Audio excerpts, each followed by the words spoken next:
Hey Leah, I wanted to show you how to fill out your hours. It's supposed to be submitted by, I don't know, something like the third of the month. The reason I don't know is I always submit it during the last week of the month.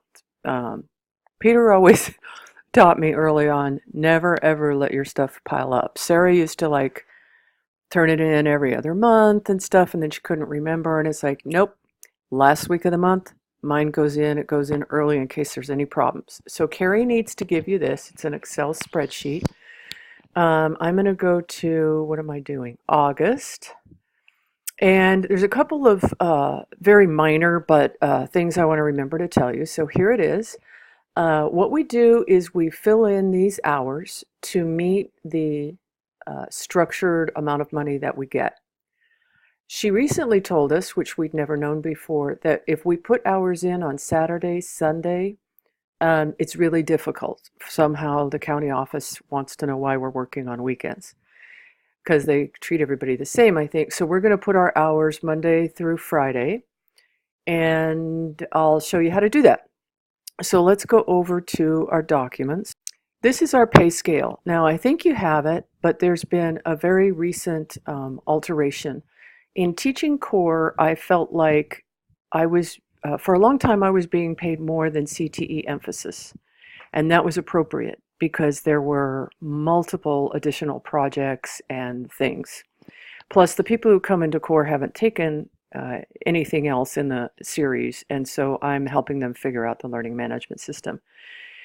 But I suggested that CTE emphasis and CTE core be paid the same now because we've adjusted some things in core and I feel like they're equal.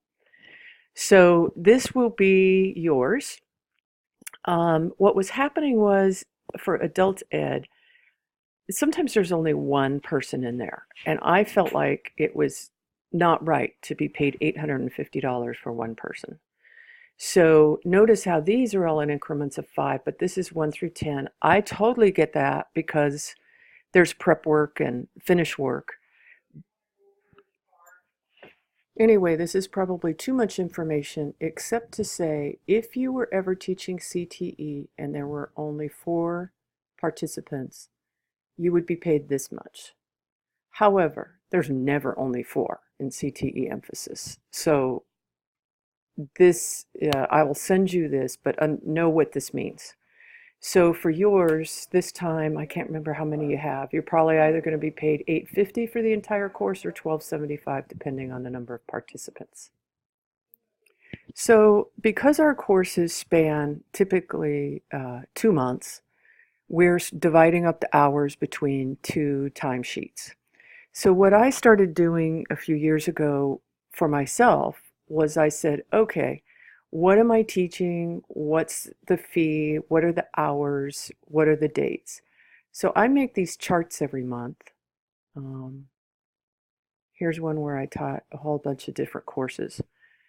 So I had, the total. I put up here what session it is, the dates of the session, and the participants. And that helps me know how many hours there are. I think what I did on the last one, let me look and see though. Nope. Like here's July. So I said adult ed emphasis, the total for the course is $850 or 34 hours. So July, I'm billing this much of it. August, I adjusted, so this would be the remaining hours. Pay no attention to that. So CTE core, I'm going to be paid $1,900 for the total of the course because I have 20 participants. It spans July and August. So I'm going to divide up those hours. I said, because it started in the middle. Sorry, I got distracted. So $1,900 or 76 hours, and I split it between July and August. And I put the hours here. And what this helps me do is, okay, so when I did my July one, I said it's $1,800 or 72 hours. So now I'm going to go to my timesheet and I'm going to put in 72 hours, 22 for adult ed, 30 for CTE core, and 20 for health. So here's what that timesheet looked like. I put in adult emphasis, session 4, instructor, and I divide up my hours so that they meet the total that I'm putting in for July for adult emphasis. Then I do CTE Core, Session 4 Instructor, Health for Educators, Session 5. I used to meticulously go in and mix them up and, put real hours on there. No, that doesn't work. It's easier for them if you sort of have these grouped together so that they can easily see what are the hours for this course, what are the hours for that course.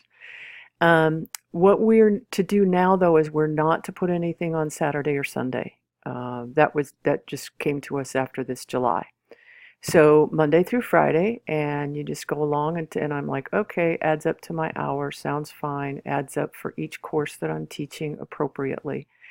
You then, they will not take an electronic signature, so you have to, print it, sign it, scan it, and then you send it in. What I do is I send it in. I send it to Nancy Mora. I also CC designated subjects. And of course, I put in the, subject Casella July timesheet. And then I also save my scan with my name, Casella Instructor Timesheet July 2019. I also then, within the body of my email, copy and paste this chart. Maybe they keep track of it in a great way, but I figure this is what I'm going off of. If there's any questions about, well, why is it this many hours, or they have to track, it's like, nope, here it is, here's what I did, and if I'm wrong, just let me know. So I email an attachment of the scanned and signed payroll timesheet in Excel. That was in Excel. I make it a PDF, of course, because it's scanned. And then within the body of the email, I just tell them, here's what it's for, here's the courses, the participants, and all that jazz. So I hope that makes sense. Carrie will need to give you the timesheet because it has numbers specific to you. And again, I turned mine in. One question you might have is, well, what if you turn it in on the 27th, let's say?